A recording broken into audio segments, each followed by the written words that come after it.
Bonjour, j'espère que tu vas bien. Je suis vraiment très heureuse de te retrouver pour ce nouvel épisode. Aujourd'hui, j'aimerais te parler d'un sujet que nous connaissons tous, les épreuves de la vie. Tu sais, un deuil, une rupture, une maladie, un échec, un licenciement, des conflits familiaux. Parfois, on a l'impression que la vie s'acharne et que rien ne s'arrête. On fait des thérapies, on apprend à lâcher la colère, le ressentiment, la culpabilité. On essaie de se pardonner et de pardonner, de s'aimer davantage. Et pourtant, rien ne change vraiment. Alors on croit qu'en changeant de lieu, de travail ou même de relation, ça ira mieux. Mais en fait, on ne fait que déplacer le problème et tôt ou tard, il revient avec encore plus de force. Tu as peut-être déjà ressenti ça, avoir le sentiment d'avoir tout essayé et pourtant tu as l'impression que ça ne va jamais.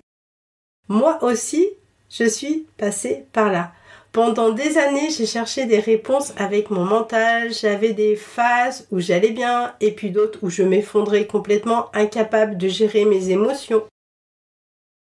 Je pensais que c'était les autres ou les situations que je vivais qui étaient le problème. Puis en 2023, mon corps a lâché, je me suis écroulée, impossible de travailler et là je suis tombée en dépression. J'ai beaucoup pleuré, ma sensibilité était à vif. Une amie très proche à la même époque m'a laissé tomber et tout mon monde alors s'est écroulé.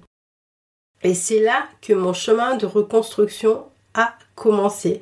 Parce que j'ai décidé de quitter mes vieux schémas, car j'ai compris que si je continuais ainsi, eh bien ma vie allait rester la même.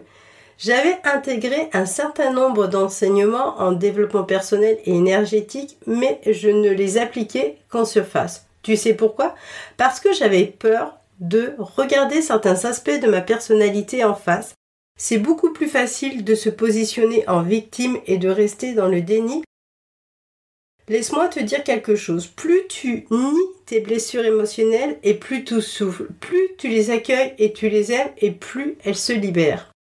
J'ai fait alors le choix de ne plus faire l'autruche, j'ai pris mes responsabilités. J'ai lu, je me suis formée et j'ai cherché à comprendre et je osais faire une introspection profonde, sans masque et sans fuite.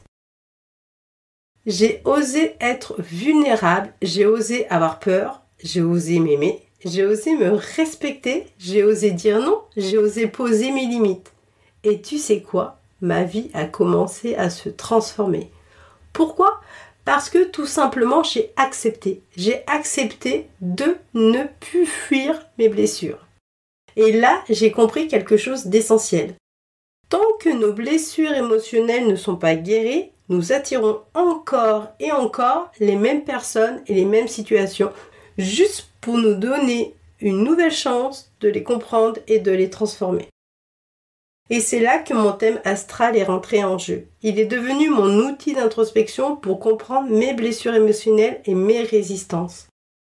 J'ai compris que c'était ma blessure d'humiliation qui me chatouillait encore.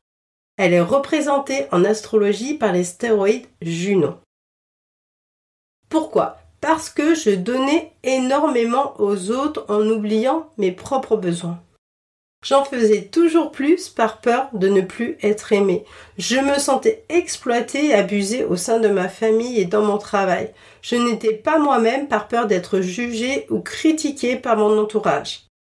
J'avais une tendance à m'auto-saboter, de la difficulté à oser exprimer mes propres besoins par peur de paraître égoïste et je ressassais sans arrêt mes erreurs passées.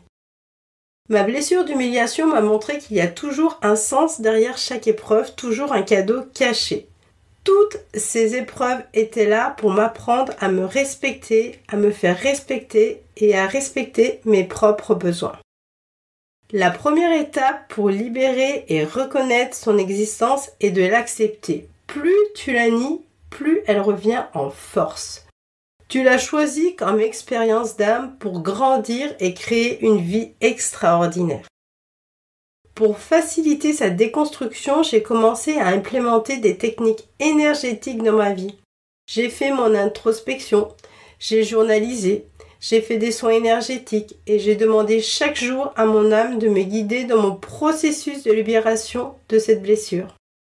J'ai pris un engagement ferme envers moi-même, me libérer vraiment de tous mes fardeaux émotionnels, de mes croyances limitantes, de mes peurs et de ma culpabilité. Semaine après semaine, mois après mois, j'ai petit à petit transformé mes blessures et ma vie a commencé à changer. Et c'est exactement ce que je veux t'offrir aujourd'hui.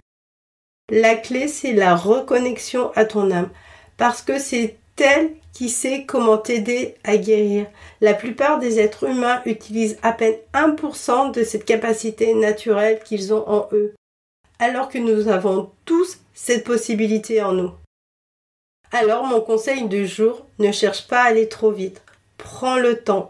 Laisse chaque étape se déposer en toi, parce que chaque pas vers toi, vers ton âme, t'amène vers un peu plus de paix, de joie et de sérénité, et ce, dans toutes les sphères de ta vie. Et toi, es-tu prête à regarder tes blessures avec amour et à les transformer ?